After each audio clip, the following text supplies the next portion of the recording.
1971 সালে পাকিস্তান বিরোধী বাংলাদেশের স্বাধীনতা যুদ্ধের স্লোগান ছিল জয় বাংলা। এই স্লোগান ছিল মুক্তিকামী মানুষের হৃদয়ের স্পন্দন। কিন্তু বিগত 17 বছর বাংলাদেশ এক ভিন্ন ধরনের শৃঙ্খলে আবদ্ধ হয়েছিল। গণতন্ত্র হত্যাকারী শেখ হাসিনার নেতৃত্বে যেই সরকার পরিচালিত হয়েছে সেটি ছিল ভারতের প্রতি অবিচল অনুগত ও দেশের স্বার্থ বিসর্জন দেওয়ার সরকার। গণতন্ত্রের শিকড় উপড়ে ফেলে এবং জনগণের মৌলিক অধিকারকে পদদলিত করে দেশকে একটি ভারতীয় অঙ্গরাজ্যের মতো পরিচালনা করেছে হাসিনা।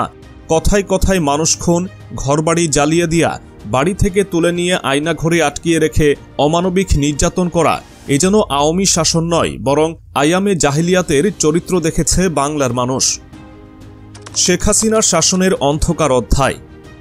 2009 সাল থেকে স্ট্রিম রুলার চালানো শেখ হাসিনা শাসনে বাংলাদেশে গণতন্ত্রের লঙ্ঘন এক ভয়াবহ রূপ নেয়।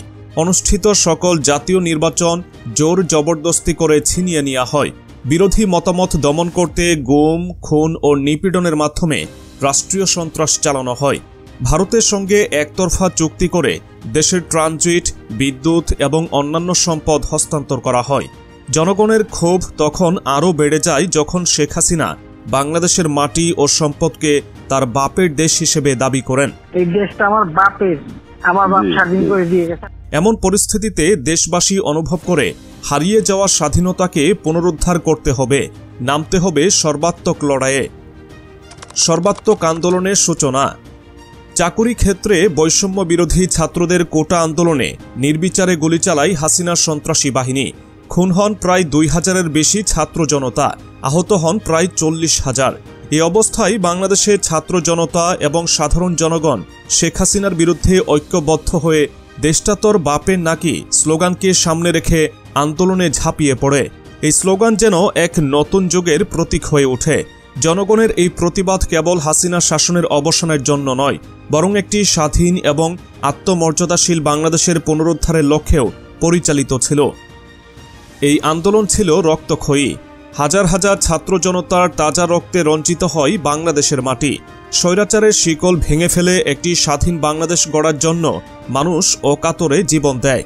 আন্দোলনের প্রতিটি পর্যায়ে দেশটা তোর বাপের নাকি স্লোগান শোনা যেত। এটি স্বৈরশাসনের বিরুদ্ধে সাধারণ মানুষের প্রতিবাদের ভাষা হয়ে ওঠে। হাসিনা বাধ্য হয়ে 2024 সালের 5ই আগস্ট নিজের দুর্নীতিবাজ বোনকে নিয়ে পালিয়ে যায় বাংলাদেশ থেকে ভারতে। বাংলাদেশ ফিরে পায় দ্বিতীয় স্বাধীনতা। ঐতিহাসিক স্লোগানে পরিণত হয় দেশটা তোর বাপের নাকি।